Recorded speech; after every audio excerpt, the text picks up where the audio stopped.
বাড়িতে কোনো বাজার নেই, ভাবছো সবাইকে কী খেতে দেবে, কী রান্না করবে আজকে?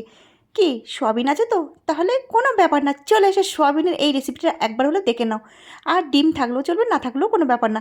তাহলে বাড়িতে কতজন সদস্য আছে সেই পরিমাণ মতো সোয়াবিন নিয়ে নেবে। সোয়াবিনগুলো ভালো করে গরম জলে সিদ্ধ করে নেবে, নিয়ে তারপরে পরিষ্কার করে ধুয়ে নেবে, যাতে সোয়াবিনের মধ্যে ফেনাটা না থাকে। এরপর একটা বড় সাইজের আলু ছোটো ছোটো করে কেটে নেবে, আর ছোটো ছোটো কিছুটা পেঁয়াজ দিয়ে নেবে, নিয়ে তারপরে আর কয়েকটা থাকবে গোটা রসুন ছোটো ছোটো।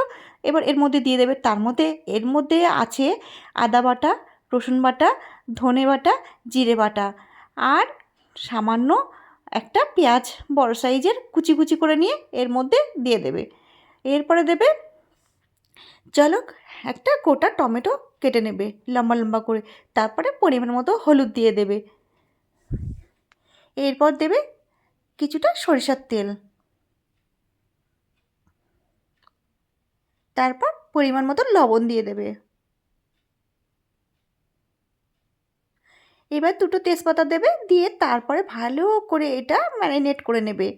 বেশ অনেকক্ষণ ধরে এটা ম্যারিনেট করতে হবে। ম্যারিনেট করার পরে কিছুক্ষণ রেখে দিতে হবে। আর এইদিকে আমি দেখো কয়েকটা লাল লঙ্কা শিলে বেটে নিয়েছি। আর কড়াইটা গরম হয়ে গেছে, আমি তেল বসিয়ে দিয়েছি। আর ডিমগুলো দেখো লবণ, হলুদ আর সামান্য একটু গুঁড়ো লঙ্কা দিয়ে বেশ ঝাঁকানানা করে নাড়িয়ে চাড়িয়ে নিয়ে এবার তেলের উপর ছেড়ে দিয়েছি। ডিমগুলো বেশ উল্টে পাল্টে ভালো করে ভেজে নিতে হবে। আর ডিমগুলো কিন্তু বেশ মাঝখান থেকে চিড় দিয়ে নেবে। এই দেখো এইভাবে ডিমগুলো বেশ ভালো করে লাল লাল করে একটু ভেজে তুলে নিতে হবে।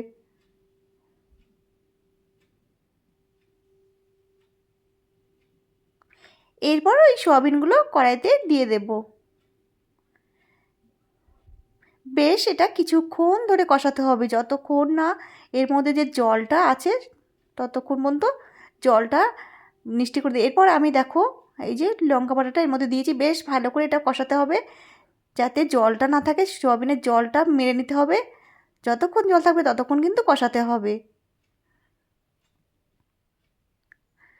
এই রেসিপিটা একবার হলেও বাড়িতে বানিয়ে খেয়ে দেখো, সত্যি অসাধারণ টেস্ট।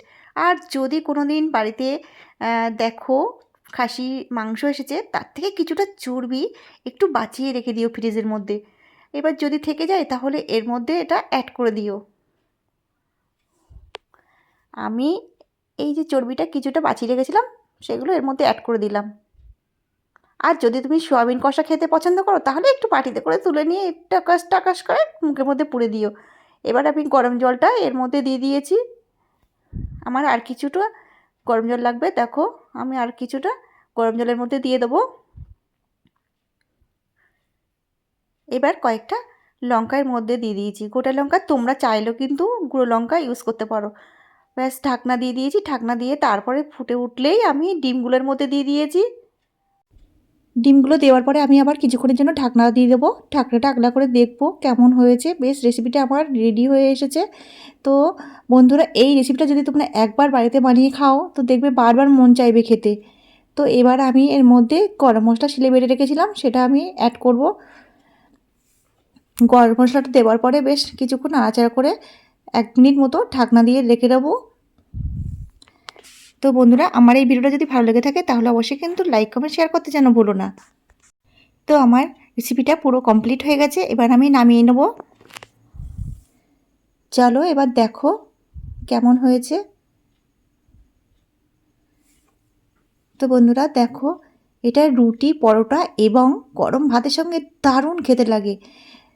বন্ধুরা, তোমরা আমার চ্যানেলে যারা নতুন তারা চ্যানেলটিকে অবশ্যই সাবস্ক্রাইব করে দিও, যাতে আমার নিত্য নতুন ভিডিওগুলো সবার আগে তোমাদের কাছে পৌঁছে যায়।